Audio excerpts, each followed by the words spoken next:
juga melaksanakan kegiatan hari ini terkait dengan diseminasi budaya positif. Terima kasih yang kedua untuk seluruh Bapak Ibu yang sudah berkenan hadir di sini, meluangkan waktu di sela-sela kesibukan Bapak Ibu di awal tahun pembelajaran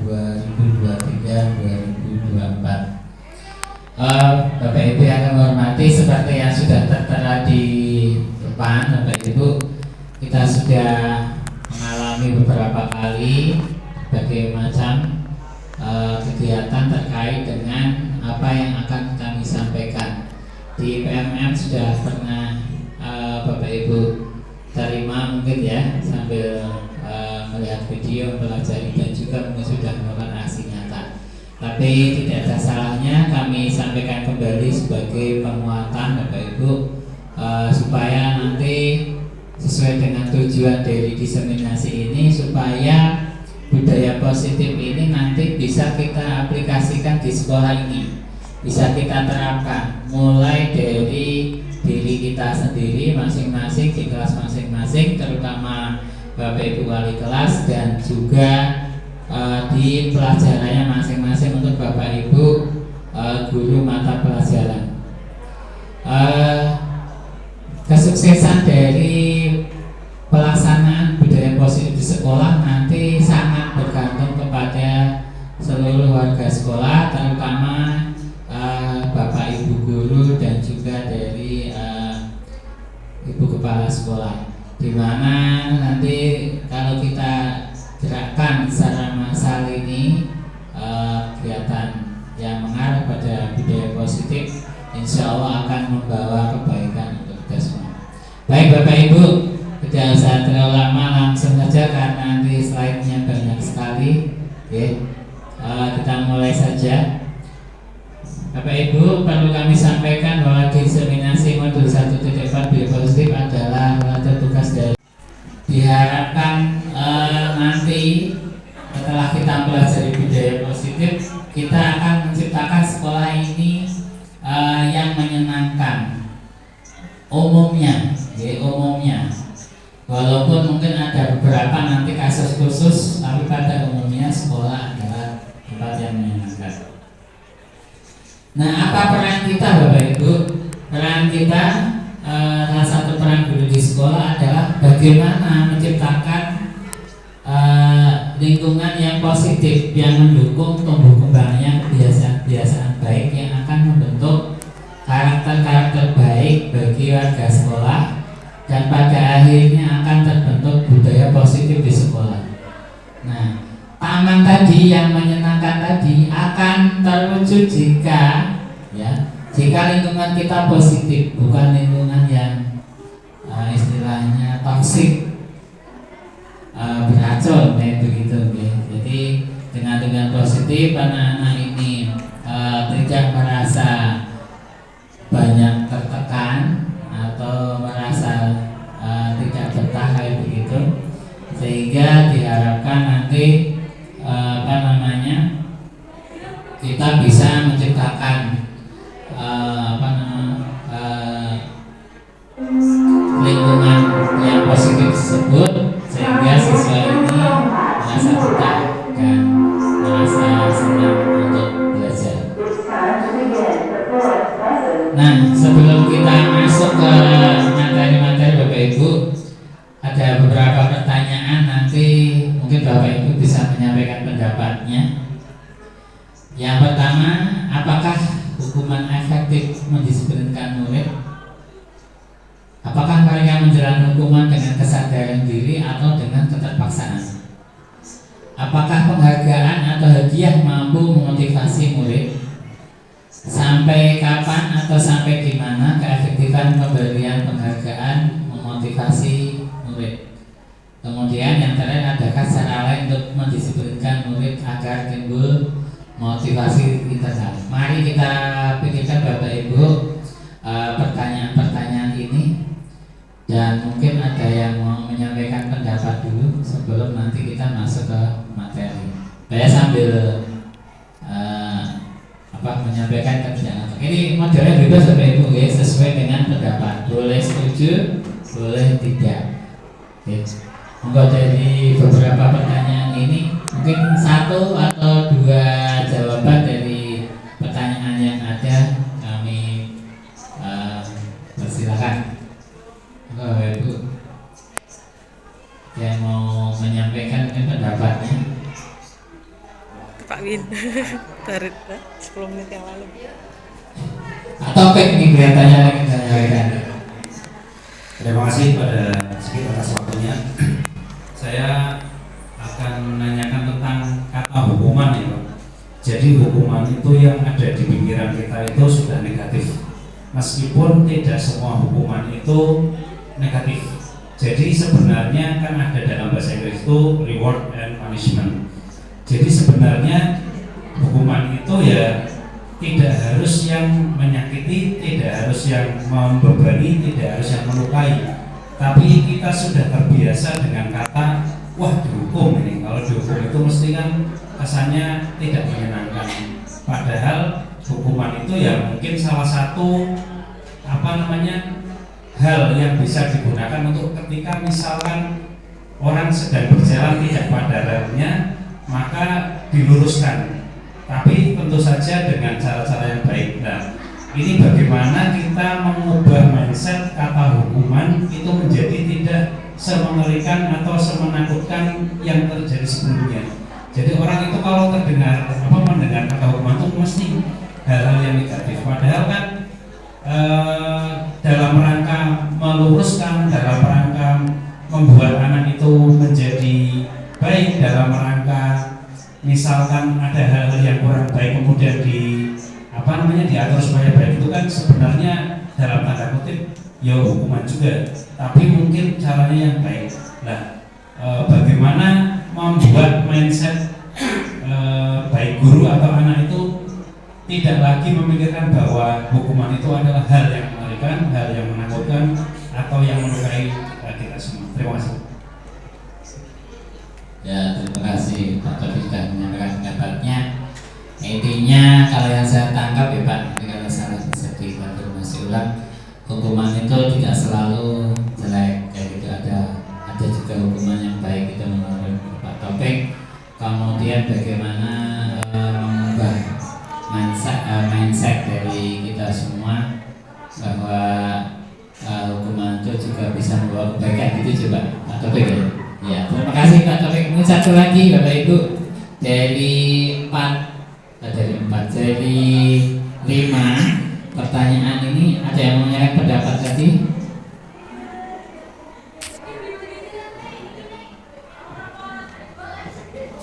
Oh, psikosis mungkin ya, ini yang biasa menghukum. Ya, minta tolong Pak.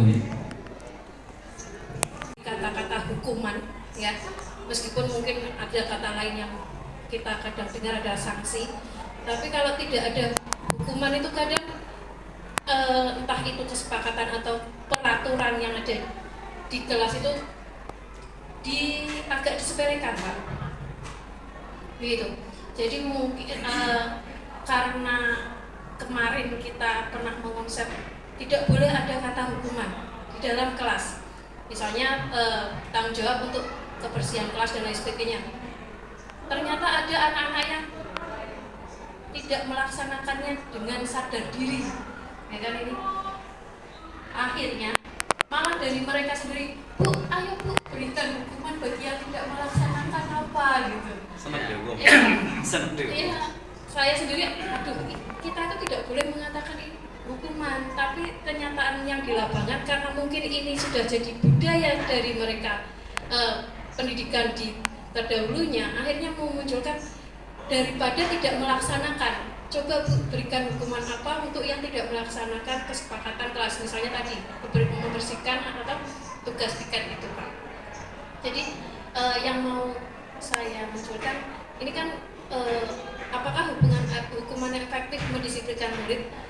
Kadang memang mungkin sudah budaya atau sudah itu, kalau tanpa hukuman kayaknya akhirnya mereka melaksanakannya masih mungkin ya itu karena ketakutan atau apa, tapi kenyataannya kalau tidak diberi satu kalau tidak melaksanakan kalian harus kayak gini, akan mendapatkan ini. Itu kadang tidak melaksanakan. Oke. Demikian, terima kasih. Assalamualaikum warahmatullahi wabarakatuh. Terima kasih kepada Bu Siti Rizkiah sudah menyampaikan pendapatnya. Bapak Ibu, saya tidak akan menjawab langsung ya untuk tadi, mungkin ada sedikit perbedaan pendapat, tapi tidak masalah ya. Nah, nanti diharapkan setelah kita memahami apa materi yang nanti akan disampaikan, nanti kita akan merubah mindset kita. Serta restitusi, kemudian keyakinan kelas, 5 posisi kontrol guru, kemudian segitiga restitusi. Ini cukup banyak ya Bapak Ibu. Semoga nanti bisa menyamankan diri. Nah, untuk kegiatan hari ini nanti kami silakan pada Bapak Ibu bisa sambil menikmati yang ada ya, supaya tidak bosan. Yuk, Bapak Ibu langsung saja untuk yang pertama, disiplin positif dan nilai-nilai kebajikan universal. Sebelum kita bicara disiplin, yang pertama kita kontrol atau bahasa ilusi kontrol ya. Nah, yang pertama bahwa ada suatu pendapat guru itu mengontrol murid atau mengendalikan murid. Nah, apa iya? Apa 100% bisa mengendalikan murid? Apa murid ini benar-benar terkendali? Ternyata tidak dilaksanakan ya. Jadi makanya dikatakan sebagai ilusi Bapak Ibu. Di depan kita kumpulkan tugas besok, kalau tidak akan dapat sanksi. Nah, nanya, ya Pak, ya Pak, kayak begitu. Ternyata tidak, artinya berarti itu adalah ilusi ya? Atau pemahaman itu bahwa ternyata anak ini tidak dalam kendali kita kayak gitu. Yang kedua, ilusi bahwa semua penguatan positif efektif dan bermanfaat. Nah, apa iya seluruh penguatan positif motivasi yang mungkin kita sampaikan ke anak-anak ini otomatis akan bermanfaat? Nah, ini tentu saja jawabannya ya harus lebih dalam ya, lebih dalam. Apa iya kalau kita menyampaikan nasihat di depan kayak gitu, anak-anak akan langsung tergerak kayak begitu ya. Kemudian ilusi bahwa kritik yang membuat orang merasa bersalah dapat penguatan karakter. Ini biasanya yang kita masih lakukan ya. Ya, kita masih lakukan. Apa kamu, perbuatan kamu itu benar? Apa orang tuamu nanti kayak gini ya? Apakah Bapak Ibu guru akan senang jika kamu seperti ini? Nah, terus merasa bersalah, kemudian mereka karakternya akan terbangun kayak gitu. Apa iya? Kemudian berapa lama mereka akan karakternya terbentuk ini ya? Apakah hanya instan sebentar setelah bersalah, kemudian besok lupakan kembali atau bagaimana? Kemudian ilusi bahwa orang dewasa memiliki hak untuk memaksa. Nah, ini sudah menjadi budaya kita selama ini ya. Orang tua itu yang maksa intinya ya, kamu harus gini, kalau tidak gini nanti jadinya kayak gini, kalau kamu nggak seperti ini nanti jadi seperti ini. Nah, ini mungkin akan berdampak sesuai dengan yang diinginkan orang tua ya. Akan tetapi apakah di dalam diri mereka itu juga merasa sama dengan yang kita rasakan kayak gitu? Nah, itu juga menjadi pertanyaan. Disiplin Bapak Ibu, dalam budaya kita disiplin telah berubah menjadi sesuatu yang dilakukan seorang kepada orang lain untuk mendapatkan kepatuhan. Ini kita mengartikan disiplin itu ya, anak disiplin berarti anak yang mematuhi peraturan, mau di rumah, mau di sekolah, mau di kegiatan yang namanya anak disiplin itu berarti yang mematuhi peraturan. Nah, kecenderungan umum adalah disiplin ini karena merasa tidak nyaman.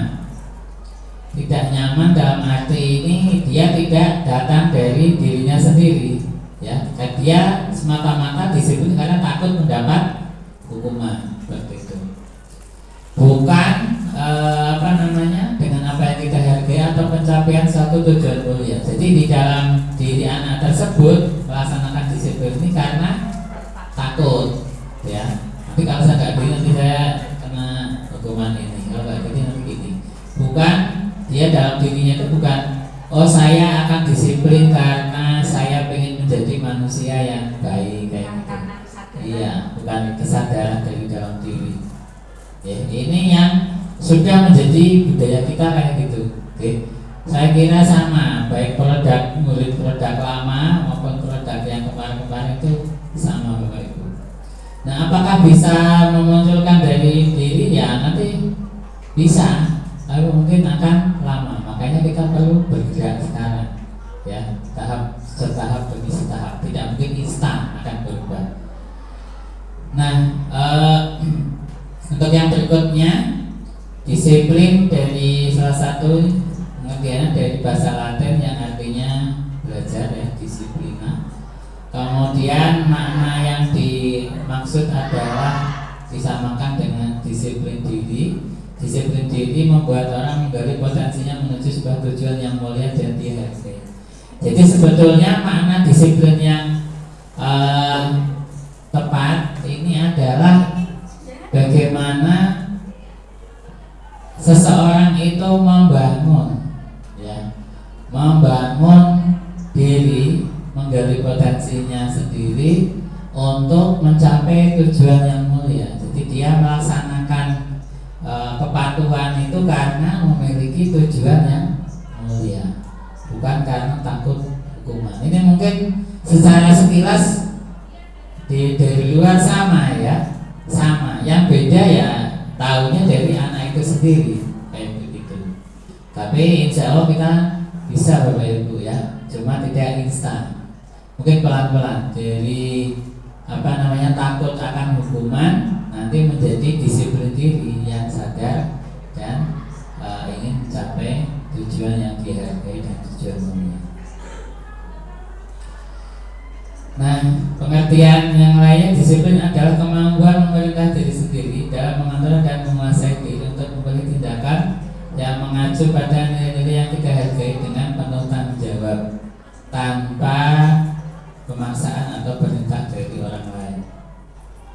Nah, yang dimaksud dengan nilai-nilai yang kita hargai adalah nilai kebajikan, sifat positif manusia yang merupakan tujuan mulia yang akan dicapai setiap individu. Salah satu nilai-nilai kebajikan adalah yang sudah disebutkan oleh pemerintah, profil pelajar Pancasila.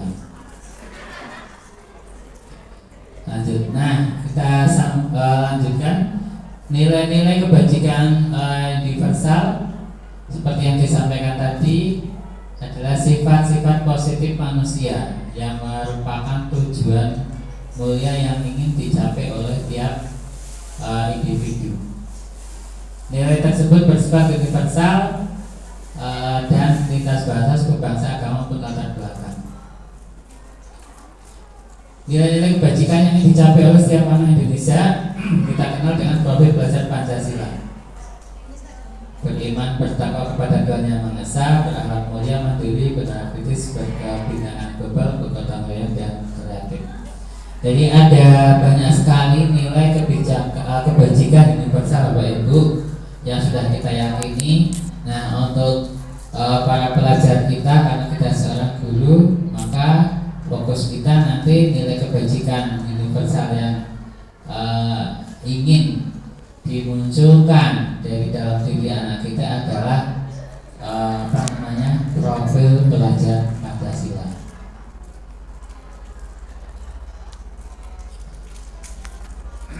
Oh, ini ternyata 32 nggak apa-apa ya, nanti nanti kita buka. Dari motivasi, hukuman, penghargaan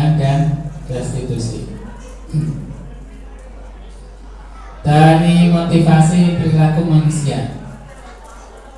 Yang pertama, orang itu termotivasi karena untuk menghindari ketidaknyamanan atau hukuman. Nah, pertanyaannya biasanya, kalau saya tidak melakukannya maka saya akan terkena hukuman, seperti itu.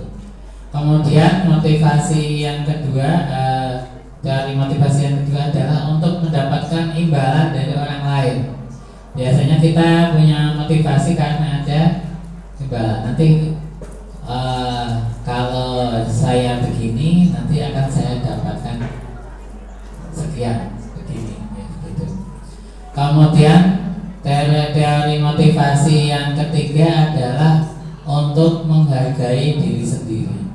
Kalau saya melakukannya, maka saya akan menjadi orang yang seperti ini, seperti ini. Nah, kalau dua teori di atas ini masih menggantungkan pada motivasi eksternal atau peran dari orang lain, peran dari luar, maka untuk motivasi yang ketiga ini motivasinya internal. Nah, ini yang akan kita bentuk pada anak-anak kita adalah yang ketiga, Bapak Ibu.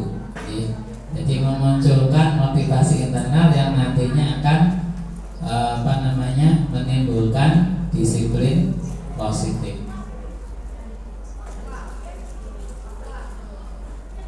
Nah, kaitannya dengan kalau dihukum sudah jelas ya, hukuman itu tadi sudah jelas disampaikan. Kalau hukuman itu berarti bentuk hal yang akan diterima jika kita melakukan pelanggaran atau kesalahan. Nah, bagaimana penghargaan? Kalau kita bicara penghargaan, ya. Nah, kalau kita pikirkan lebih dalam, penghargaan itu juga sebetulnya adalah hukuman, Bapak Ibu, ya, hukuman. Nah, maka di sini saya menulis dihukum oleh penghargaan. Bahwa penghargaan berlaku sama dengan hukuman dalam arti meminta atau membujuk seorang melakukan sesuatu untuk memenuhi suatu tujuan tertentu dari orang yang meminta atau membujuk. Ini jelas. Kemudian dorongan eksternal akan menyebabkan ketergantungan. Beberapa dampak dari pemberian penghargaan menurut Alfikon adalah pengaruh jangka pendek dan jangka panjang. Kemudian penghargaan adalah hukuman, penghargaan mematikan kreativitas, mereka tidak efektif, penghargaan merusak hubungan. Nah, jadi anak yang terbiasa kalau dihukum patuh itu jelas ya. Nah, kalau penghargaan ke hukuman itu gimana caranya ya? Sebetulnya efeknya itu hampir sama dengan hukuman, ya, sama bahkan. Jadi anak-anak yang biasa mendapat penghargaan, manakala kita itu tidak memberikan penghargaan, Bapak Ibu, maka dia akan kembali seperti awal, ya sama seperti misalnya anak-anak yang terbiasa dihukum, tiba-tiba hukuman atau peraturannya hilang, maka anak tersebut juga akan kembali. Jadi sebetulnya sama, dan mereka bergantung pada itu untuk melakukan disiplin, ya. Jadi jika tidak ada hukuman, mereka akan kembali seperti awal. Jika tidak ada penghargaan, mereka akan kembali seperti awal, seperti itu. Jadi dikatakan bahwa penghargaan ini adalah hukuman. Nah, bagaimana kita kalau penghargaan misalnya adalah hukuman, bagaimana kita memberikan apresiasi jika murid kita menunjukkan hal-hal yang positif, ya. Nah, dalam memberikan apresiasi maka kita perlu ingat beberapa hal, ya. Yang pertama, beri pengakuan secara khusus, kemudian beri pengakuan secara pribadi, beri pengakuan kepada semua murid, ya, tidak hanya satu saja, semua murid diapresiasi. Kemudian beri pengakuan secara konsisten atau apresiasi secara konsisten, tidak saat-saat tertentu saja.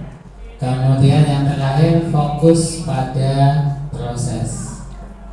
Oke. Nah, jadi apresiasi ini bisa secara khusus karena hal yang telah dicapai, kemudian secara pribadi langsung kepada anaknya dipanggil seperti itu. Kemudian kalau di depan murid maka disampaikan semuanya. Ya. Lanjut Bapak Ibu. Nah, ini ada beberapa istilah ya dalam hukuman ini. Ada hukuman, ada juga yang mengatakan konsekuensi. Ya, sekarang dari 4 peristiwa Bapak Ibu, bisakah Bapak Ibu mengkategorikan mana yang hukuman, mana yang konsekuensi Bapak Ibu? Kalau pengertian konsekuensi itu apa ya? Beda nggak dengan hukuman? Atau mungkin sama? Ada yang mau menyampaikan pendapat?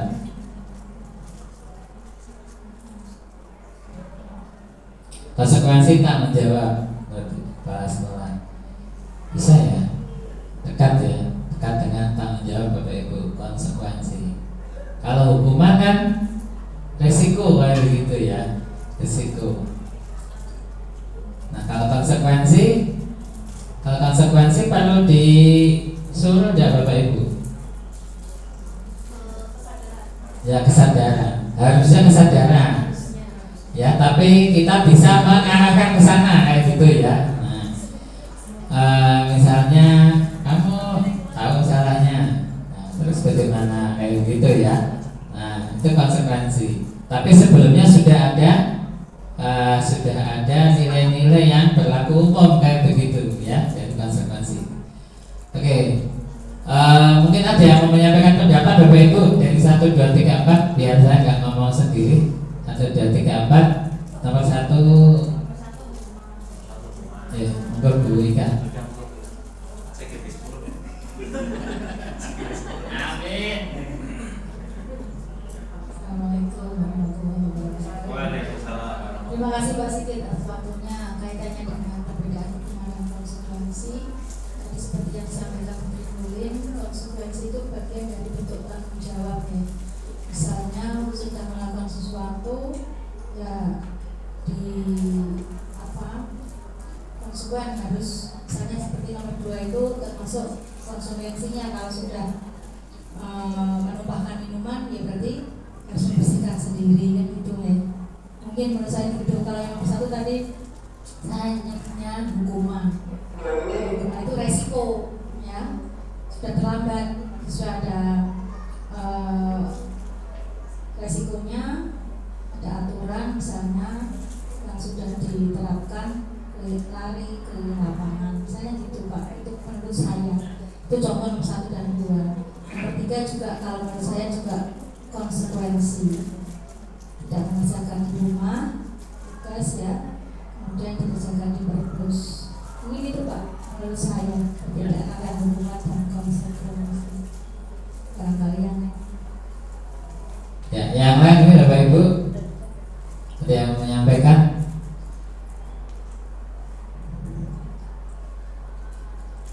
Tidak ada. Mungkin sepakat ya dengan Bu Ika kayak gitu. Nomor 1, lari keliling lapangan karena terlambat mengikuti pelajaran. Ini hukuman atau konsekuensi Bapak Ibu? Hukuman ya. Ibu Ika juga sudah menyampaikan hukuman karena ini anak tersebut tahu ya, tahu tetapi dia tidak bisa menolak kayak begitu. Ini sudah menjadi aturan ya, seperti itu sudah disebutkan. Nomor 2, membersihkan lantai karena menumpahkan minuman, konsekuensi. Nah, ini sebetulnya sudah biasa di dalam kehidupan kita ya. Anak yang tahu konsekuensi punya tanggung jawab menurut Bu Pak Solat tadi. Begitu dia menumpahkan, dia langsung Iya, langsung mencari, itu yang kita harapkan ya. Kalau tidak melakukan, dan biasanya kita terus melakukan percakapan yang mengingatkan. Nah, ini nanti juga ada teorinya Bapak Ibu, posisi kita itu ya, di dalam posisi kontrol ya, seperti itu. Nah, nomor 3, konsekuensi ya. Konsekuensi Bapak Ibu, anak ini biasanya kamu mengerjakan tidak, berapa terus saya akan mengerjakannya sekarang. Nah, terus kita yang di perpustakaan kayak gitu ya. Nah, kemudian yang keempat, berdiri di lapangan karena atribut tidak lengkap. Ini hukuman ya, biasanya terus kamu nggak lengkap, berarti silakan berdiri. Nah, terus anak melaksanakan.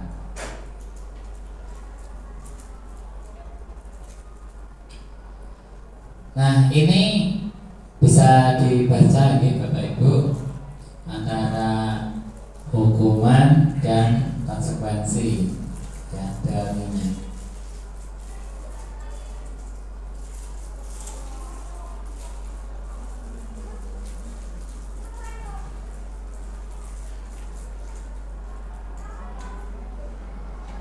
Sesuatu yang menyakitkan, mengecewakan. Ya, anak tentu saja misalnya tadi kalau atribut sebetulnya dalam artinya ya tidak ingin melakukan ya kalau hukuman, tapi kalau tidak melakukan apa yang terjadi. Nah, kayak gitu. Jadi ini adalah teorinya Bapak Ibu. Nah, konsekuensi sendiri bukan berarti paling bagus ya. Nah, di sini masih ada kehilangan hak, tetap tidak nyaman. Nah, sebetulnya dia tidak ingin mengerjakan tugas, misal ya kayak tadi ya kasus 3. Tapi karena dia sudah diingatkan, terus ya gimana lagi? Ya kalau saya tidak usul malah saya dapat hukuman. Ya mungkin ya kalau konsekuensi dia dijalankan. Kemudian diasingkan untuk sementara. Ya ini jelas dia juga menjadi pusat perhatian ya. Lanjut ya Bapak Ibu. Nah, restitusi. Nah, restitusi ini adalah pilihan yang ketiga Bapak Ibu. Tadi hukuman, konsekuensi, kemudian restitusi. Proses menciptakan kondisi bagi murid untuk memperbaiki kesalahan mereka sehingga mereka bisa kembali ke kelompok mereka dengan karakter yang lebih kuat. Ya. Nah, bagaimana kita nanti melaksanakan restitusi Bapak Ibu? Nah, kemudian apakah restitusi lebih baik dari hukuman dengan konsekuensi? Ya kalau menurut saya tentu saja.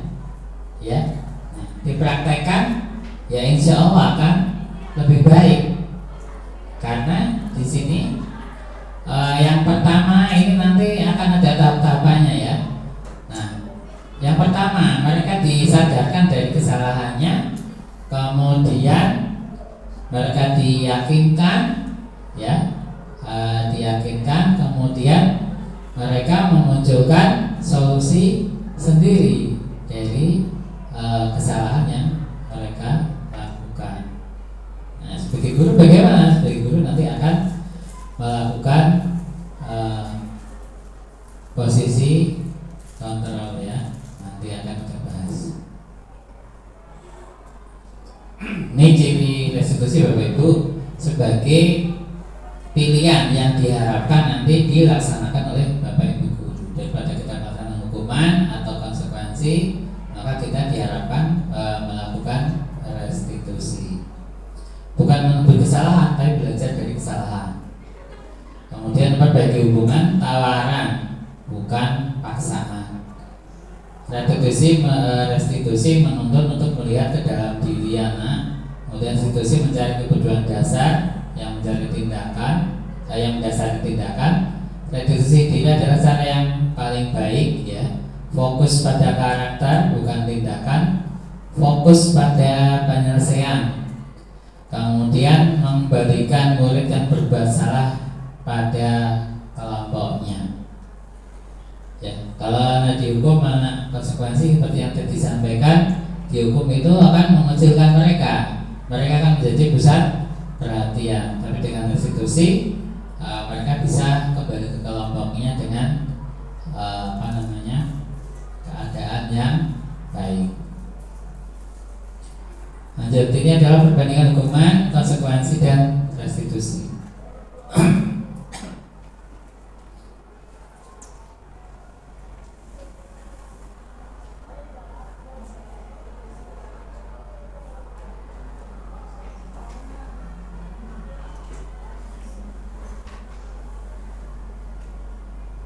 Ya, ini bisa dilihat ya, Ibu, bandingannya.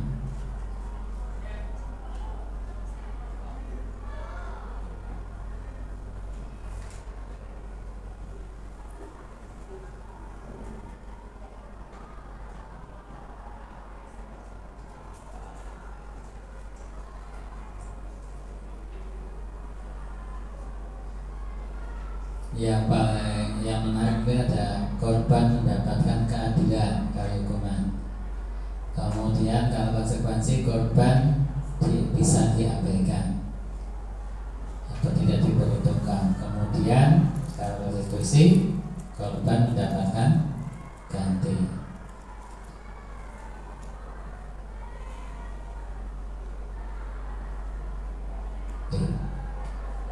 Lanjut ya Bapak Ibu.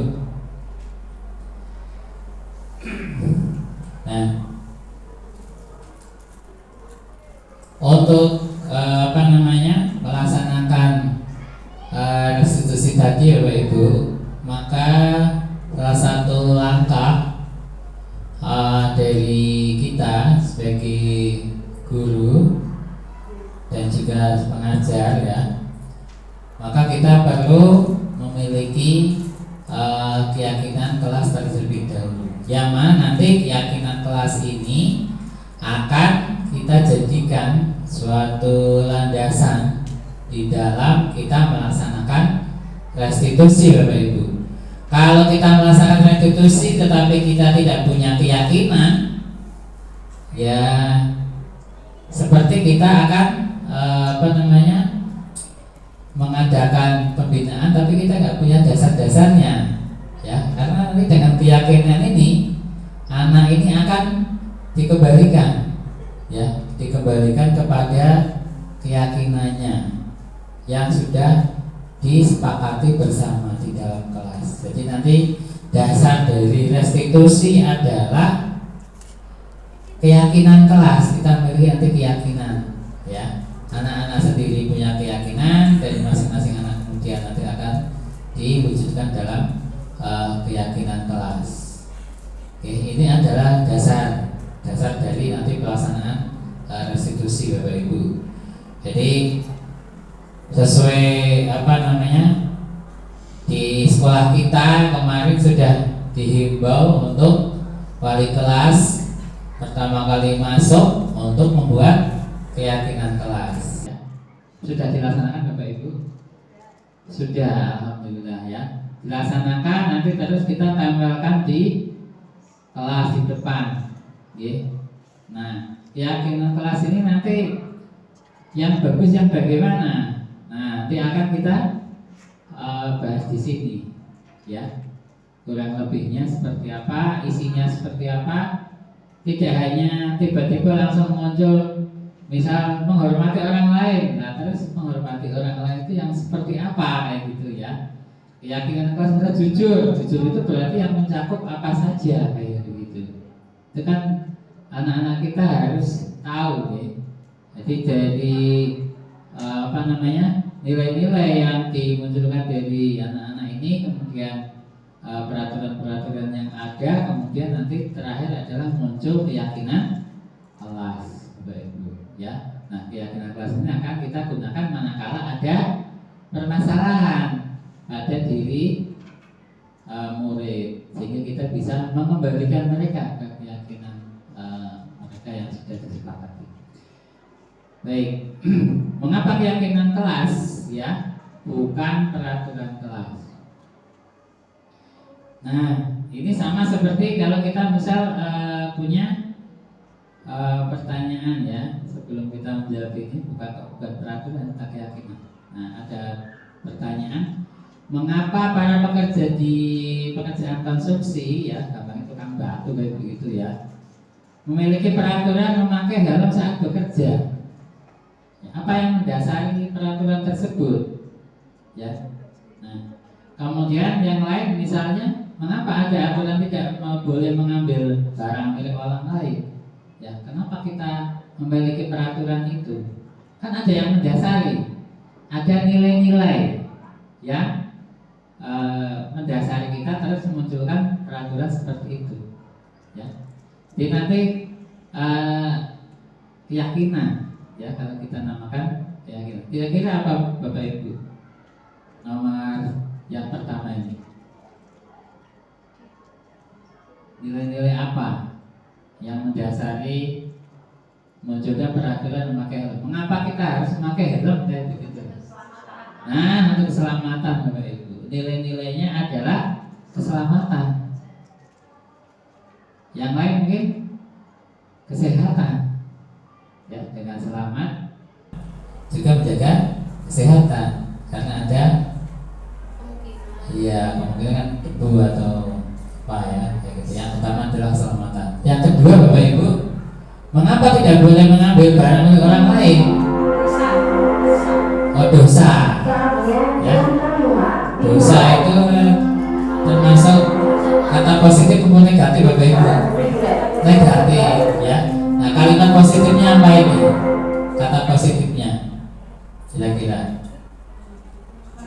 jujur ya.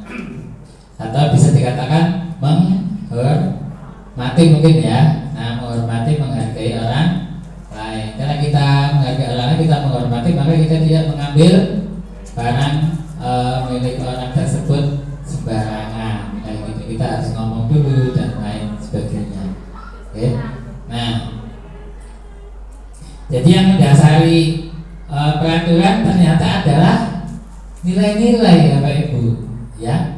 Nah, mengapa kita tidak mengambil nilai yang lebih tinggi ya?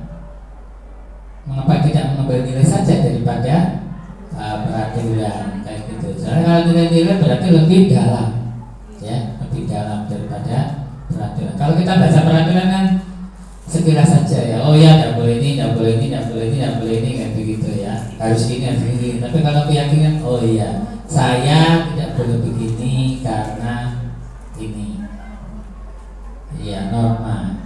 Ya norma itu kan aturan ya, dekat nilai-nilai ya, nilai-nilai.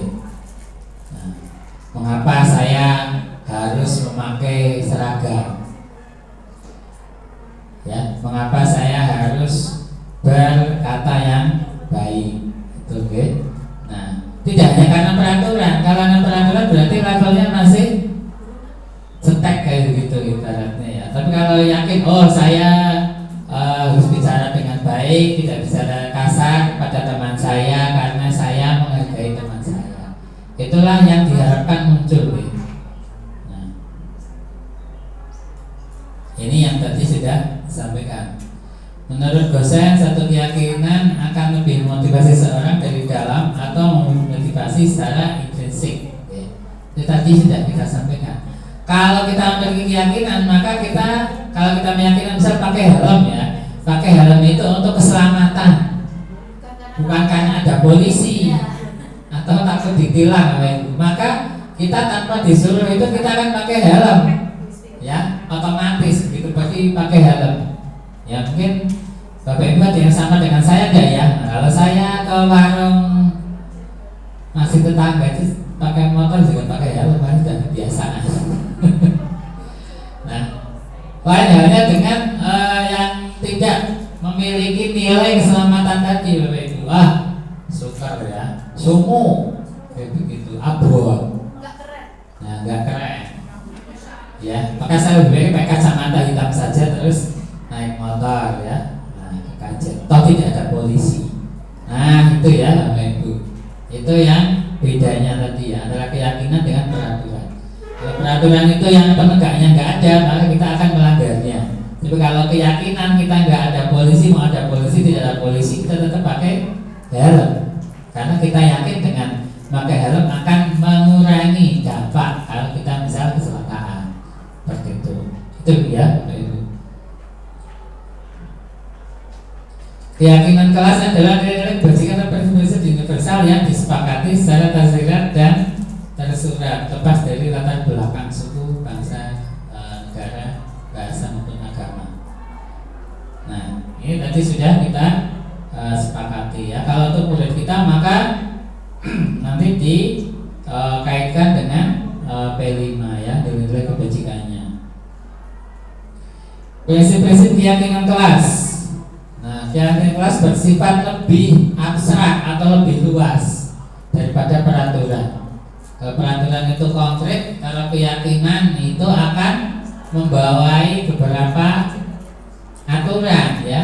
Nah, aturan ini nanti disimpulkan menjadi satu keyakinan.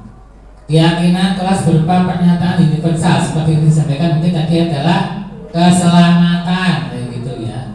Keselamatan. Nah, anak-anak atau murid-murid mungkin ada aturan mungkin ya, tidak boleh membawa senjata tajam, kayak gitu itu aturannya. Nah, salah satu nilainya adalah keselamatan, yang kedua adalah menghormati orang lain ya. Maka bersifat universal. Nah, pernyataan keyakinan kelas senantiasa dibuat dalam bentuk positif. Nah, keyakinan kelas hendaknya tidak terlalu banyak sehingga mudah diingat dan dipahami. Kalimat yang positif, kemudian karena tadi bisa membawa banyak aturan, maka tidak perlu terlalu banyak ya. Keyakinan kelas sebaiknya sesuatu yang dapat diterapkan di lingkungan tersebut ya, tentu saja. Karena keyakinan kelas ini nanti berdasarkan nilai-nilai yang dimunculkan dari murid tersebut ya. Warga kelas hendaknya ikut berkontribusi ya dalam pembuatan jelas. Bersedia meninjau kembali dari waktu ke waktu. Ya, ini juga sangat jelas. Jadi kalau sudah tidak relevan atau ada yang perlu ditambahkan, ya ditambahkan. Tidak menjadi bentuk baku. Oke. Nah, bagaimana alur penyusunan keyakinan kelas ya? Yang pertama, berdiskusi memunculkan peraturan-peraturan yang perlu ditaati oleh kelas. Jadi kita dengan siswa ini diskusi kayak gitu, kemudian peraturan-peraturan apa saja yang harus kita taati di kelas ini kayak begitu ya. Nah, saya nanti terus ini Bu, ini Pak, kayak begitu muncul, dicatat kayak gitu atau ditulis di depan ya. Kemudian yang kedua, mengubah kalimat peraturan menjadi lebih positif. Kayak tadi mungkin kayak tadi ya Bu, dosa menjadi menghormati kayak begitu ya. Kemudian menyarikan atau mencari inti ya dari peraturan atau nilai-nilai peraturan yang ada tadi menjadi nilai-nilai kebajikan atau keyakinan kelas. Jadi disimpulkan tadi kalimat positif yang sudah muncul, diyakini sudah muncul, terus kita tetap kita kawal lagi biar lebih jelas. Anak-anak ini yang perilaku yang menunjukkan ini itu yang seperti apa kayak begitu. Kemudian yang kelima, berdiskusi mengenai peran seluruh warga kelas. Nah, didiskusikan. Nanti pada saat pelaksanaan keyakinan kelas ini masing-masing ini memiliki peran apa ya? Mungkin ada yang mengingatkan kayak gitu ya, ada yang mengajak ya, nah, ada yang bertugas meninjau seperti itu ya. Yang terakhir adalah meninjau ulang keyakinan kelas dari waktu ke waktu. Setelah peran dari warga kelas siapa saja tadi yang memiliki tugas masing-masing, maka berikutnya adalah selalu meninjau ulang ya, apakah masih relevan atau sudah tidak relevan. Kemudian yang masih satu pengertian ini dijadikan satu. Oke. Seperti itu. Kemudian yang berikutnya adalah berdiskusi mengenai gambaran perilaku yang mencerminkan keyakinan kelas. Tadi sudah disepakati beberapa keyakinan kelas, kemudian dibahas lagi satu persatu. Misal tadi jujur, berarti perilaku jujur itu seperti apa? Kemudian bukan yang seperti apa, kayak begitu ya. Misal jujur, berarti ya kalau ditanya jangan bohong, kayak begitu ya. Nah, bukan terus menyampaikan sesuatu yang tidak benar, kayak begitu ya. Jadi tetap setelah keyakinan kita munculkan, kita tetap memberikan penjelasan yang dimaksud pada nomor 4 ini ya Bapak Ibu ya. Jadi nomor 3 ini sudah peraturannya kembalikan barang ke tempatnya, keyakinannya bertanggung jawab, hadir di sekolah 15 menit sebelum pelajaran dimulai, ini komitmen ya. Dan bagian yang bawah ya, ini ada berempati, kesehatan, keselamatan. Ini mungkin membantu saja Bapak Ibu sebagai gambaran ya. Gambaran nanti barangkali kemarin sudah membuat tapi mau di bercantik lagi ya, terlebih ya, lagi. Kalau mau bertanya Bu, monggo Bu. Oh nggak usah, pakai mic biar bagus suara. Masuk ke rekaman.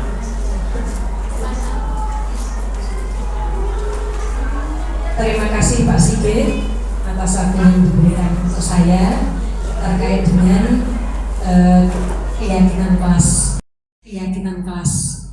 Kebetulan kelas saya di 81 pada awal pertemuan sesuai dengan instruksi dari Ibu Kepala Sekolah, yang kami lakukan selain berkenalan, kemudian kami lanjutkan dengan menyusun keyakinan kelas. Karena jujur saya belum pernah mendapatkan materi secara detail tentang penyusunan keyakinan kelas, maka yang saya susun bersama dengan anak-anak ya, saya hanya memfasilitasi anak-anak menampung apa yang disampaikan anak-anak dalam bentuk kalimat saja, tanpa memperhatikan, tanpa saya mengetahui apakah itu nilainya negatif atau positif. Dan ternyata setelah saya mendapat penjelasan dari Pak Sigit bagaimana alur atau proses dalam penyusunan keyakinan kelas, maka saya menyimpulkan saya sendiri, Pak, saya sadar sendiri bahwa saya masih di tahap awal. Oleh karenanya keyakinan kelas yang kami buat bersama anak-anak ternyata masih harus kami tinjau ulang, kami sepakati lagi, dan mungkin redaksinya harus kami betulkan Pak Sigit. Terima kasih Pak Sigit atas kesempatan yang diberikan pada saya untuk mengikuti diseminasi panjenengan. Bermanfaat sekali. Sambut.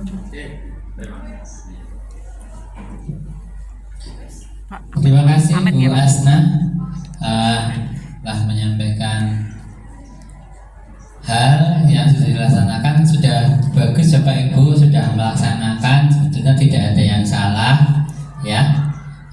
Ini yang kami sampaikan ini secara detail ya. Tapi kalau Bapak Ibu sudah melakukan 1 atau 2 langkah, berarti tinggal menambah langkah yang berikutnya, seperti itu ya. Idealnya kan seperti ini, tapi kalau misalnya tidak seperti ini ya sebetulnya tidak menjadi masalah. Yang paling penting Bapak Ibu satu kelas ini sudah meyakini, kemudian memahami dan mau melaksanakan. Biasanya anak-anak ini masalahnya, anak-anak terkadang membacanya seperti membaca gitu aja, tapi di dalam hatinya itu tidak berkesan gitu loh. Ya menghormati biasa kayak begitu. Dan menghormati itu yang seperti apa kayak begitu. Ini biasanya yang luput kita berikan detail. Makanya tadi ada gambaran perilaku Bapak Ibu. Ada gambaran perilaku yang perlu munculkan kepada murid kita. Ini loh, kalau menghormati itu berarti seperti ini, bukan seperti ini. Menghargai guru atau menghargai kalimatnya. Berarti kamu harus mengumpulkan tugas. Kalau nggak mengumpulkan tugas berarti kamu tidak menghargai. Begitu, okay? Nah, biasanya kan membaca itu hanya kayak ya kita sendiri kan kalau membaca nilai-nilai itu kan kayaknya umum gitu aja ya, nggak ada artinya gitu. Kayak oh jujur, ya biasa jujur kayak begitu. Tapi kalau ditanya sudah membuat belum itu, oh sudah judulnya ya, gitu, gitu ya. Jadi kan terkadang seperti itu. Maka perlu kita berikan gambaran. Ini yang paling penting itu. Oke. Nah, KPI yang sudah melaksanakan, terima kasih sudah melaksanakan satu tahapan yang bagus untuk mencapai budaya positif, ya. Tinggal menambah lagi Bapak Ibu ya. Jadi tidak ada yang salah Bapak Ibu, cuma tinggal nambahi menyempurnakan saja. Lanjut ya Bapak Ibu. Lanjut ke materi berikutnya karena masih ada beberapa materi. Kebutuhan dasar manusia ini ada 5 ya. Mengapa kita belajar kebutuhan dasar manusia Bapak Ibu? Karena muaranya nanti adalah ketika restitusi Bapak Ibu. Untuk melaksanakan restitusi kita butuh satu tadi keyakinan ya. Yang kedua nanti adalah kebutuhan dasar. Jadi siswa itu kenapa melakukan kesalahan atau melakukan tindakan yang tidak sesuai norma kayak begitu, itu karena dia memenuhi salah satu kebutuhan Bapak Ibu. Kebutuhannya. Nah, kebutuhannya apa saja sih? Yang pertama adalah kebutuhan dasar manusia, pertama bertahan hidup. Kemudian kebutuhan kasih sayang dan rasa diterima. Nah, kalau satu-satu bertahan hidup mungkin ya makan, minum, uang kayak gitu mungkin ya masuk kayak gitu. Kasih sayang rasa diterima ya punya teman, ya. Terus dihargai, diajak ngomong, tidak dikucilkan, kayak gitu, ya. Nah, kemudian kebebasan, nah, dia ingin berekspresi kayak gitu, ya. Dia ingin menyampaikan suaranya. Aku jangan nah itu adalah contoh kebebasan. Dia tidak ingin terlalu tertekan kayak gitu ya. Biasanya seperti kasus kemarin itu kan kayak gitu ya. Walaupun kita kebebasan itu terus tidak akan memberikan secara mutlak kayak begitu, tidak. Kita tetap akan menuntun ya kebebasan seperti itu. Kemudian penguasaan itu berarti misal dia ingin dianggap prestasi, dia ingin tampil di depan, ya, dia ingin misal oleh guru disebutkan namanya kayak begitu, itu adalah penguasaan. Yang terakhir adalah kesenangan.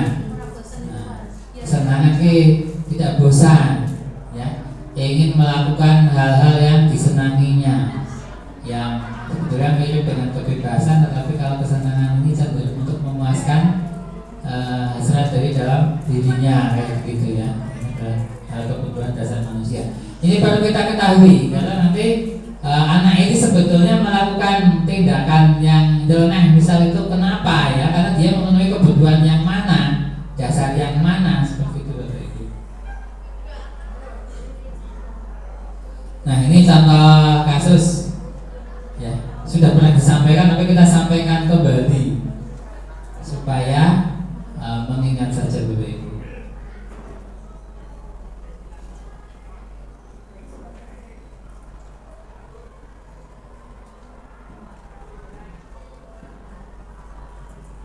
Jadi ada Heri yang suka minta makanan kepada teman-temannya dengan paksa. Ya, kemudian misalkan dengan sebagai guru apa yang Anda lakukan? Nah, dan menurut Anda apa alasan dari hal tersebut? Nah, dalam kasus ini Bapak Ibu, maka kita diharapkan menelaah atau memunculkan perkiraan-perkiraan berdasarkan kebutuhan dasar manusia Bapak Ibu. Perkiraan-perkiraan sebelum kita melakukan penyelidikan.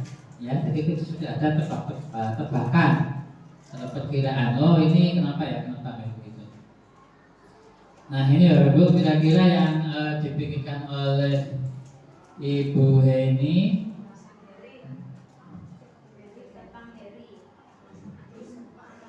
Ya. Ya kalau ada masih ada yang Agus berarti belum tak ganti Bapak Ibu. Ya, karena kita mengambil dari apa namanya diseminasi apa materi yang ada di CGP ya, diambil ini mohon maaf ini pasar mata. Ya, ini Agus diganti bikin kita aja ya. Enggak, bakal bikin kalem ya. Lanjut. Nah, yang dimaksud Hedi ya Bapak Ibu tadinya Agus sama siapa Bu Nisa satunya?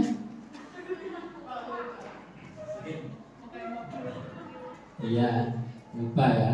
Iya, ini ya diakukan Agus ya ini. Nah, yang pertama Bapak Ibu menurut tebakan dari Bu Heni berdasarkan teori kebutuhan dasar manusia, yang pertama Heni merasa hebat karena temannya menjadi takut dan menuruti keinginannya karena dia dengan paksa ya.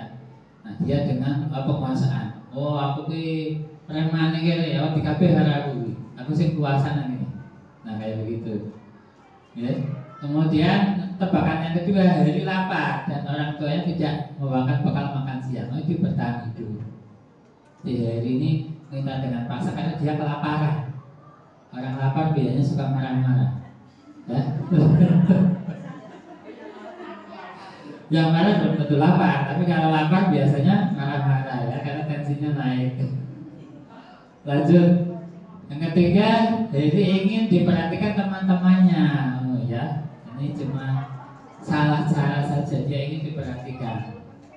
Yang keempat, jadi ingin merasakan bekal yang dibuat teman-temannya karena dia bosan, ya, dengan bekalnya. Dia gak bekal, ya, dia bekal tidak enak menurut dia akan merasakan dengan teman-temannya kayak gitu.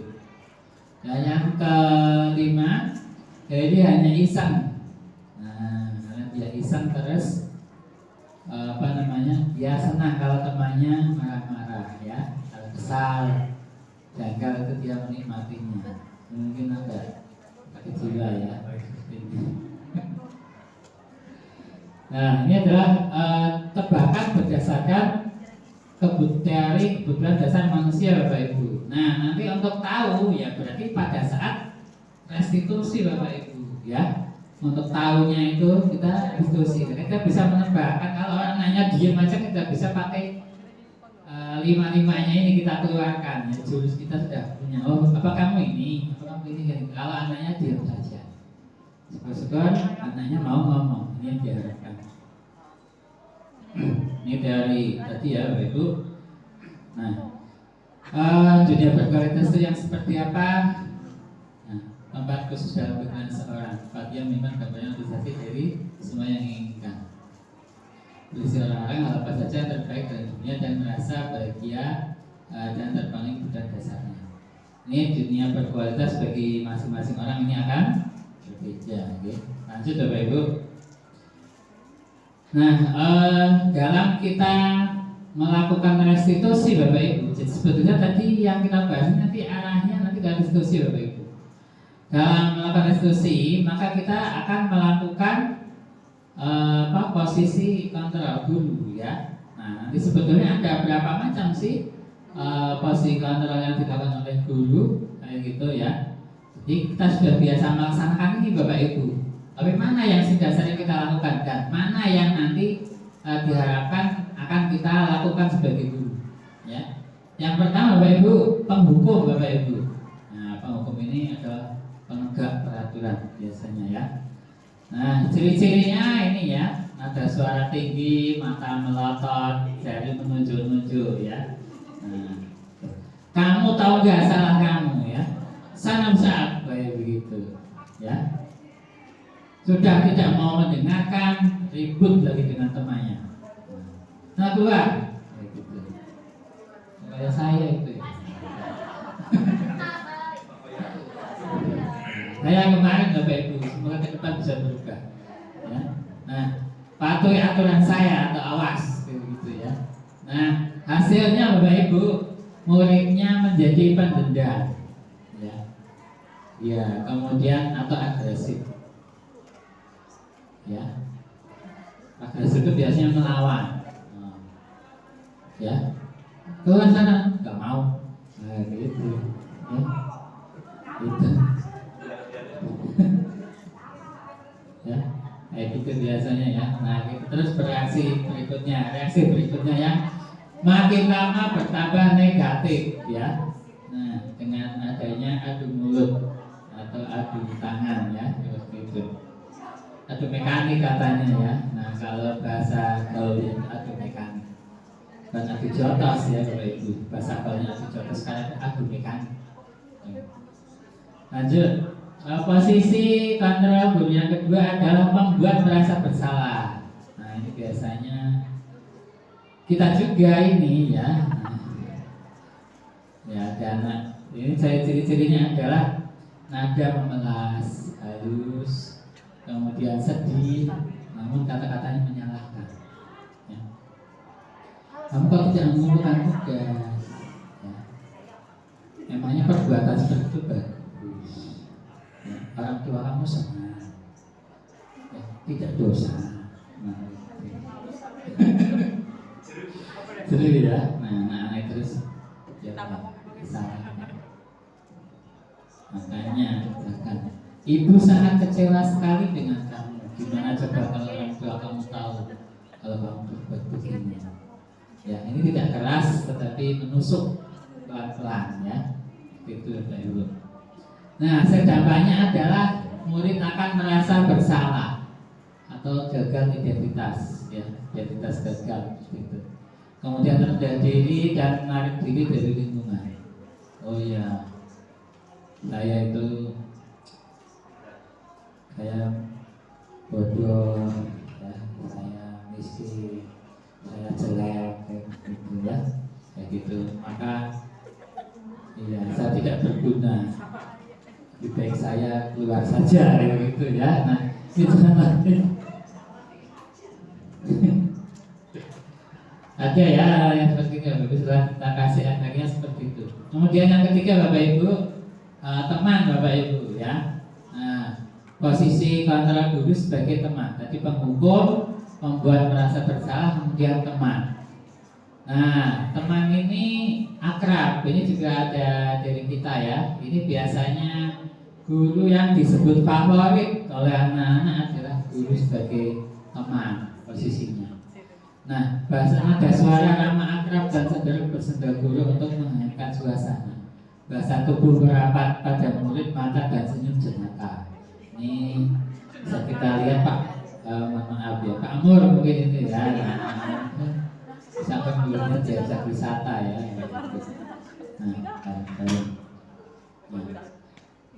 Dampak positifnya terjalin hubungan baik antara guru dan murid. Negatifnya murid akan bergantung pada satu orang ya. Aku jadi ulang asik gitu marah-marah sukanya.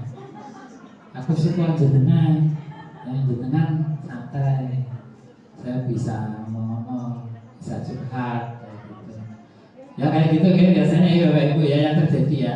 Akhirnya diulang tuh pusing omongannya Pak, cukup kalau sampean. Bisa dengan hadiah, orangnya baik kayak begitu. Ini adalah jinape ya, rata ulangan ya. Tugas mengumpulkan apa-apa. Nah ini adalah efek negatif Bapak Ibu ya, efek negatif. Jadi dan cenderung biasanya guru tersebut karena anak itu merasa akrab dia akan santai ya. Pernah saya berbagi Bapak Ibu melaksanakan yang posisi seperti itu ya.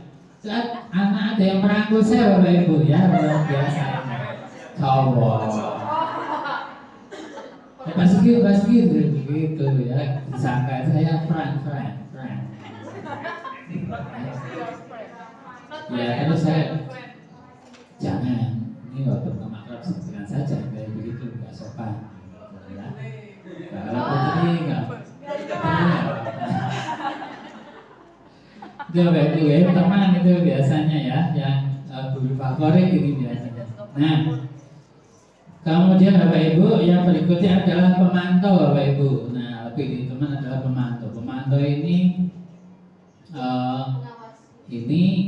nada suara datar, bahasa tubuh formal, tidak emosional, tidak bersendagur atau menggunakan suara tinggi. Mengawasi, sangat mengandalkan perhitungan, catatan, data yang dapat digunakan sebagai bukti atas kebesaran. Ini biasanya dulu PK ya. Nah, atau seperti saya pas keliling kadang-kadang menggunakan langsung. Ini Mas. Pemantau. Ya. Kenapa di luar? Nah, kalau gitu. Ya, kenapa di luar gitu terus? Nah itu tidak boleh ya, kalau pasien tidak boleh di luar. Ya, peraturannya apa? Kayak gitu ya. Berarti kamu harus bagaimana?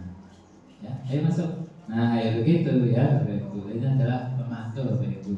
Selalu mengingatkan tentang peraturan, kemudian memastikan peraturan ini dilaksanakan dengan sebaik-baiknya. Itu pemantau Bapak Ibu. Nah, kemudian Bapak Ibu yang terakhir adalah manajer. Ini yang diharapkan kita lakukan dari kelima ini yang diharapkan pada kita lakukan adalah yang kelima Bapak Ibu, manajer.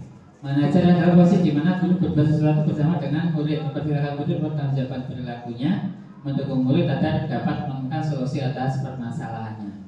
Nada suaranya tulus, bahasa tubuh tidak kaku, mendekat ke murid, netral, tidak emosional, tidak terlalu ramah dan tidak bernada tinggi.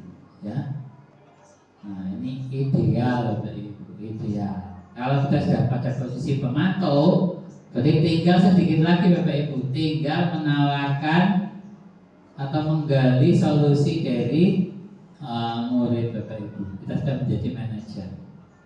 Gitu. Ya. Nah, saya yakin kita sudah melaksanakan semuanya. Kadang ada pertanyaan ya, ini saya bertanya sendiri. Apakah untuk seluruh murid bisa kita posisikan diri kita sebagai manajer kayak begitu?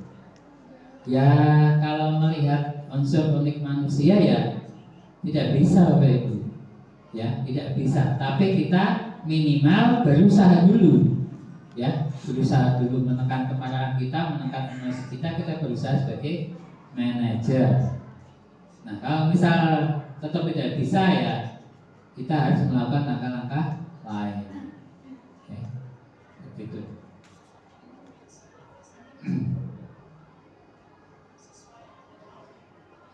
Ini perbandingan ya Bapak Ibu, perbandingan dari 5 posisi kontrol ya.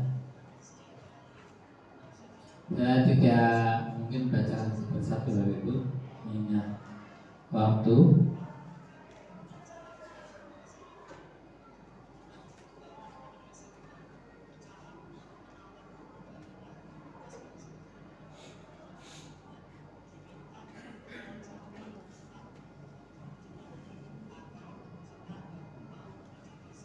Ya ini dua perbandingan ya. Lanjut. Nah, Bapak Ibu, berdasarkan tadi yang saya sampaikan yang 5 posisi kontrol, kira-kira kalau ada kalimat seperti di depan ini, Bapak Ibu bisa menebak ya. Nah, saya kecewa sekali dengan kamu. Ini siapa yang mengatakan? Posisi kontrol apa yang diambil oleh guru?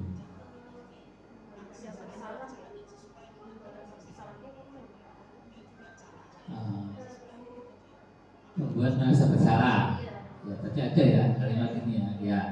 Terus kamu tidak pernah benar melakukannya. Itu hukum ya. Ayolah lakukan demi ibu bapak, teman. Oke. Terus apakah kamu mau mendapatkan stiker bintang hari ini?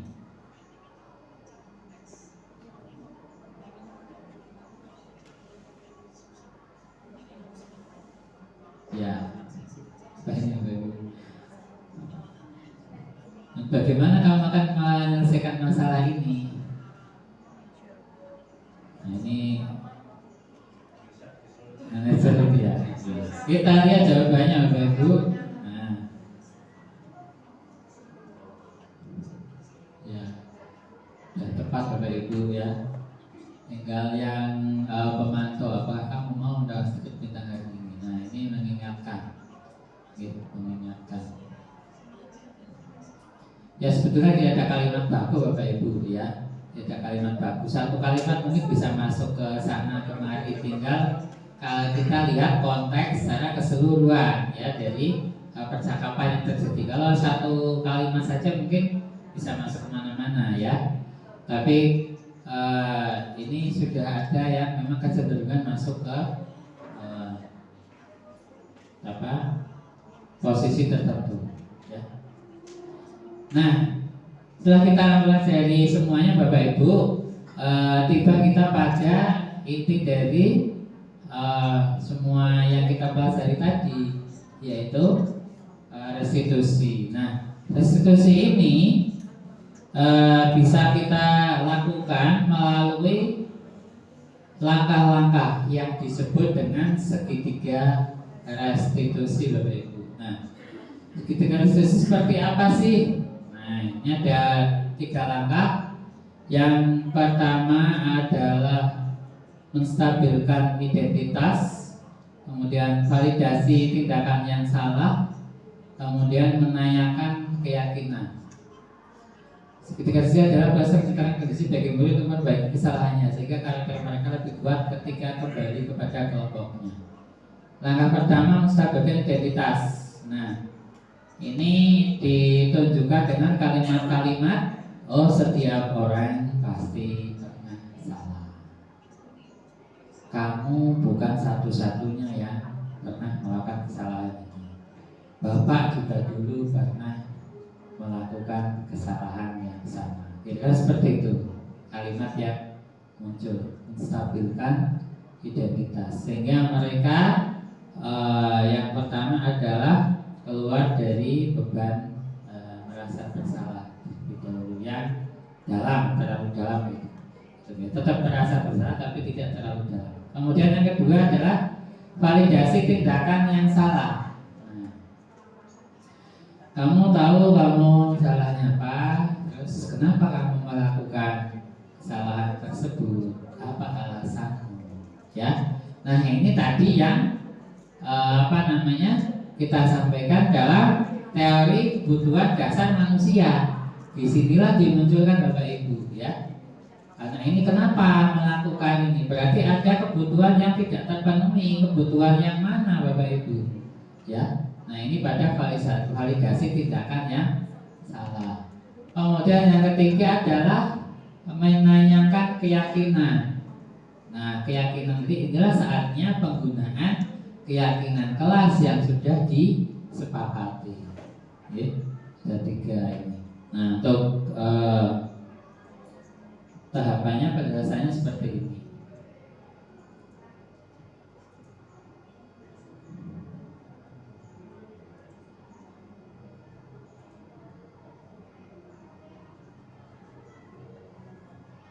Tujuan mengubah diri dari orang gagal menjadi orang sukses. Tadi mengurangi rasa bersalahnya. Validasi tindakan yang salah, memenuhi dua dasar kapal. Belum menanyakan keyakinan, menghubungkan nilai yang dia percaya, dan juga menemukan solusinya sendiri. Ini tadi sudah disebutkan di segitiga. Nah, kita ambil contoh Bapak Ibu, contoh kasus.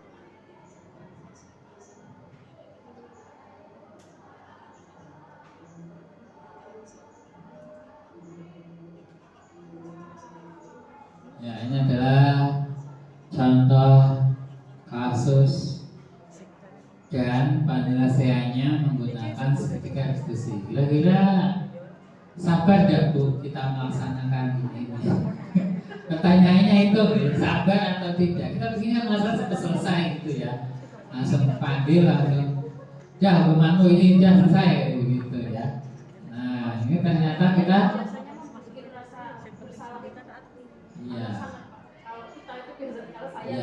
membuat rasa bersalah itu sangat efektif menurut kita ya.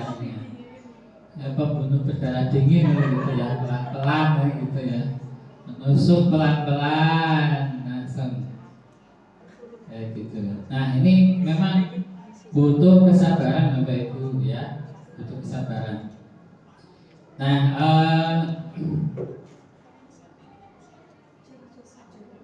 ini tidak perlulah kita, tapi sudah ditanyakan tadi ya, posisi mana yang diperagakan.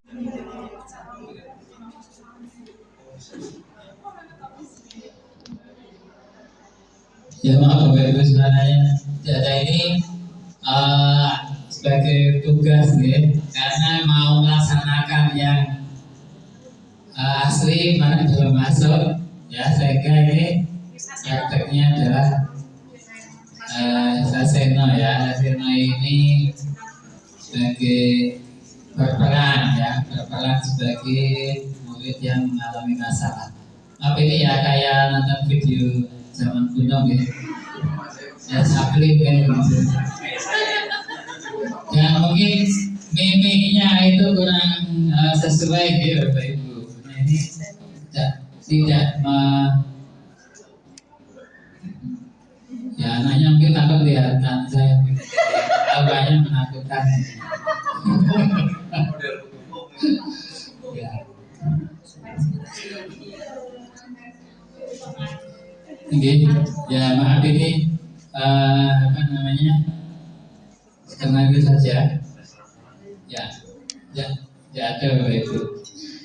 Kemudian untuk keyakinan apa namanya, masalah keyakinan kelas juga saya apa namanya belum masuk kelas atau bukan wali kelas ya, sehingga kemarin belum didokumentasikan, masuk kelas 9 tapi belum didokumentasikan.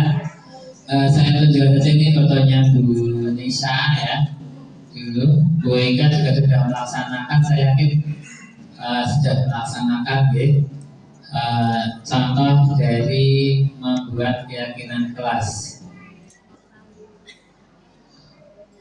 Ini foto yang saya minta dari Bu Nisa ya. Apa tulis legend yang sudah tergantikan legenda ini ya. Kita minta Bu Ika ternyata tidak sempat ya. Bu Ika akan lebih banyak ya foto-fotonya yang lebih banyak. Nah ini bisa dituliskan depan ini, masih banyak ya Pak Ibu, tapi diharapkan tadi untuk tidak terlalu banyak. Tapi kalau misalnya dari bisa munculnya banyak seperti itu ya tidak masalah juga ya. Yang penting adalah Bapak Ibu bisa menjelaskan cara detail penerapannya ya, atau aplikasinya.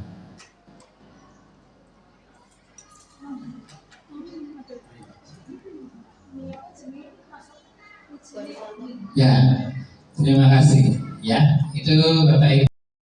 Kalimat ini kira-kira kebutuhan dasar yang dipenuhi apa Bapak Ibu? Kesenangan ya. Ya, jadi anak tersebut ternyata melakukan teman-teman itu karena seru ya begitu ya.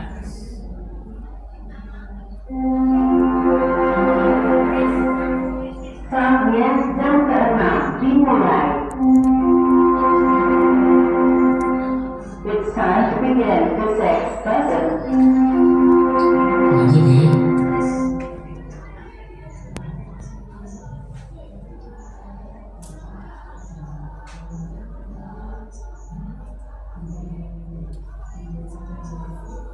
Ya, ini adalah contoh kasus dan penyelesaiannya menggunakan segitiga eksekusi. Kira-kira sabar nggak Bu kita melaksanakan ini? Pertanyaannya itu, sabar atau tidak? Kita pikirkan masalah sampai selesai gitu ya, langsung panggil, langsung ya hukumanmu ini udah selesai begitu ya. Nah ini ternyata kita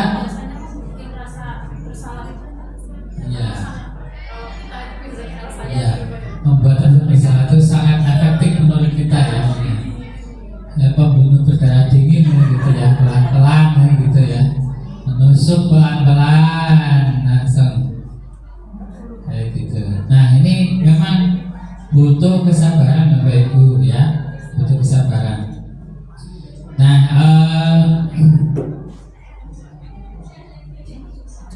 nah ini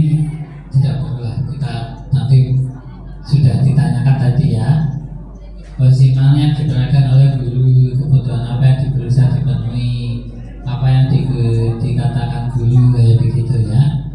Nah, saya kemarin praktek saja menggunakan contoh ini Bapak Ibu, praktek, tapi karena masih libur jadi saya belum mengaplikasikan ke kenyataan ya.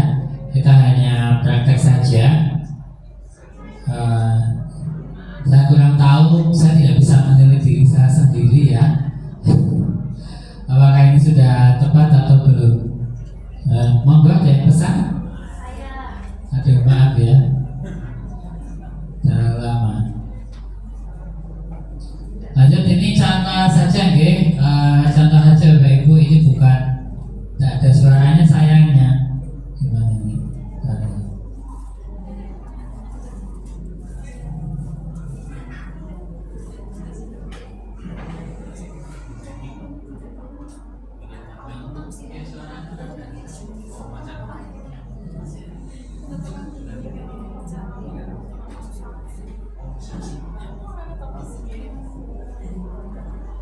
Ya maaf Bapak Ibu, sebenarnya data ini sebagai tugas ya, karena mau melaksanakan yang asli kemarin belum masuk ya, sehingga ini prakteknya adalah Saseno ya. Saseno ini sebagai berperan ya, berperan sebagai murid yang mengalami masalah. Maaf ini ya kayak nonton video zaman kuno ya, saya sapling kayak gitu. Ya mungkin mimiknya itu kurang sesuai ya Bapak Ibu. Nah ini tidak ya, anaknya mungkin takut kelihatan saya, auranya menakutkan. Ya. Oke, ya maaf ini apa namanya, skenario saja. Ya, tidak ada Bapak Ibu. Kemudian untuk keyakinan apa namanya, melaksanakan keyakinan kelas juga saya apa namanya belum masuk kelas atau bukan wali kelas ya, sehingga kita kemarin belum didokumentasikan, masuk kelas 9 tapi belum didokumentasikan. Saya tunjukkan saja ini fotonya Bu Nisa ya. Dulu Bu Eka juga sudah melaksanakan, saya yakin sudah melaksanakan contoh dari membuat keyakinan kelas. Ini foto yang saya minta dari Bu Nisa ya. Papan tulis legend yang sudah tergantikan, legenda ini ya. Dan minta Bu Ika, ternyata tidak sempat ya. Di Bu Ika akan lebih banyak ya foto-fotonya Bu Ika. Nah ini bisa ditulis ke depan nih, masih banyak ya Pak Ibu. Nanti di teori diharapkan tadi untuk tidak terlalu banyak. Tapi kalau misalnya dari siang munculnya banyak seperti itu ya tidak masalah juga ya. Yang penting adalah Bapak Ibu bisa menjelaskan cara detail penerapannya ya, atau aplikasinya.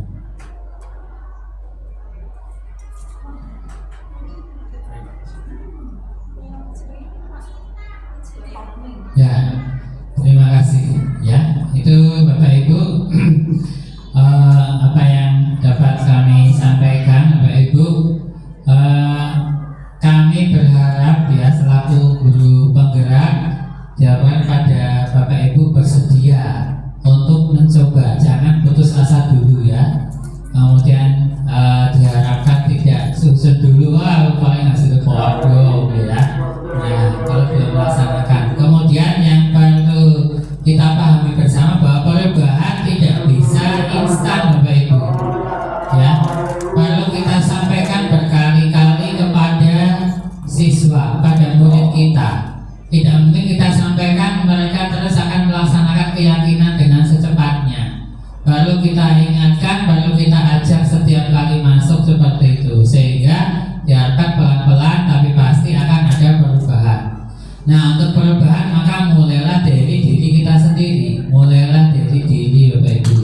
Ya, saya yakin di sini terutama yang muda-muda ini masih banyak kesempatan dan mencoba untuk membentuk diri, ya, menjadi guru yang menyenangkan, tapi juga sekaligus mengambil posisi kontrol sebagai manajer yang menyenangkan sekaligus mengarahkan siswa kita menuju keberhasilan dengan cara memunculkan motivasi diri.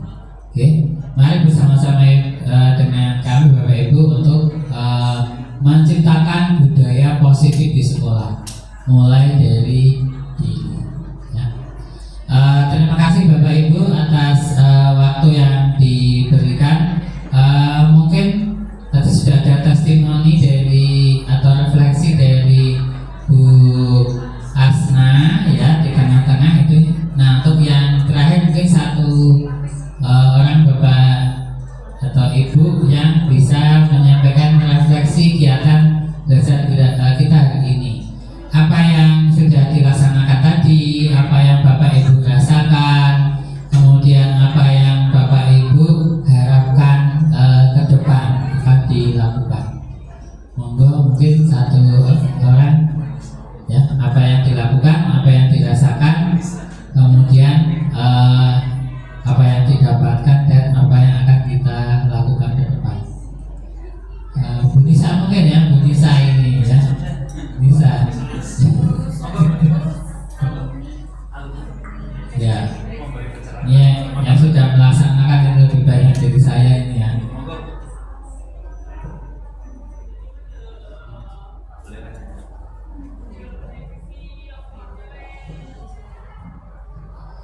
Terima kasih Pak Sigit. Dari pengalaman saya menerapkan budaya positif untuk keyakinan kelas, anak pertama memang antusias saat diminta untuk bersama-sama membentuk keyakinan kelas. Jadi pertama, anak diminta kira-kira kelas ini ingin seperti apa, terus dari keinginannya itu ditempel di papan, kemudian nanti kita kelompokkan mana yang termasuk nanti kalimat positif, ya Pak Sigit. Terus setelah itu disimpulkan nilai-nilai kebajikan yang tercermin dari kalimat tersebut, dan kalau sudah baru ditetapkan sebagai keyakinan kelas. Kalau sudah ada keyakinan kelas, biasanya yang kita menjalankannya itu tidak konsekuen, tidak istiqomah gitu. Awal-awal memang semangat, tapi nanti berjalannya ya memang harus selalu diingatkan, baik terutama untuk anak-anaknya sendiri maupun kitanya jangan sampai sungkan untuk selalu mengingatkan anak-anak.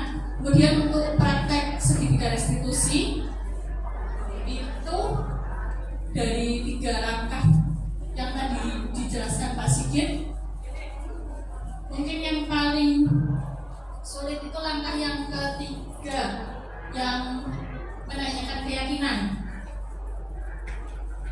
Kadang kan anak lupa keyakinan yang dilanggar itu yang mana, dan sulit membuat anak untuk membuat solusi sendiri.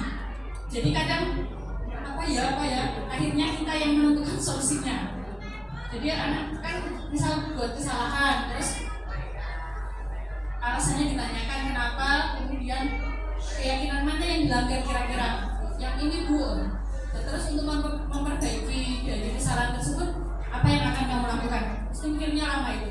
Jadi yang ketiga itu mungkin biasanya kita akhirnya yang kasih solusi. Kita arahkan. Gimana kalau seperti ini, bisa enggak? Terus kalau misalkan iya Bu, saya akan berusaha, baru lakukan. Mungkin itu pengalaman dari saya Pak Sigit. Tadi yang utama seperti yang sudah disampaikan Pak Sigit, mulai dari diri, terus agar nantinya bisa mengubah pembelajaran atau untuk dari kualitas pendidikan di sekolah. Terima kasih. Assalamualaikum warahmatullahi wabarakatuh. Assalamualaikum warahmatullahi wabarakatuh. Terima kasih Bu Nisa ya, dan menyampaikan pengalamannya. Beliau sudah mulai, mari kita mulai Bapak Ibu ya, jangan kalah. Intinya tadi jangan Bu Nisa adalah istiqomah Bapak Ibu ya. Di sela-sela kesibukan kita, nah kita diharapkan untuk bisa mencoba melaksanakan dengan continue, terus menerus tanpa menyerah seperti itu. Oke, terima kasih Bapak Ibu sekali lagi atas perhatian dan kehadirannya. Semoga kita bisa mewujudkan sekolah kita sekolah yang memiliki budaya positif. Dari saya cukup sekian. Mohon maaf atas segala kekurangan ya. Setelah ini Bapak Ibu ada pemaparan dari Bu Pauline ya tentang